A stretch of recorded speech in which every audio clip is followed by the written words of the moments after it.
সুন্দর সাইজের রুই, সুন্দর সুন্দর সাইজ। আবার দড়ি চলে গেছে, কাঁচা দিয়ে নেমে যান। না না না, এই বড়শিটা খুলতে হবে এই ও মাথা থেকে। মাথায় জড়াই গেছে। দেখ ছাড়া যাবে।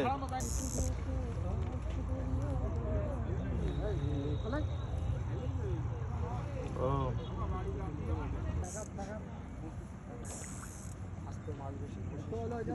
বড় মাছ।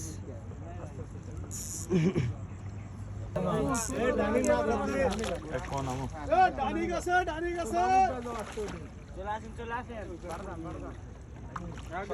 সুন্দর রুই মাছ।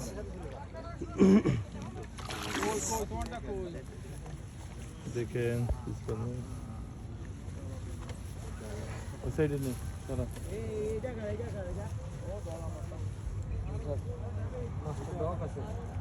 মাছটা ডক আছে আসলে, চেহারা ভালো।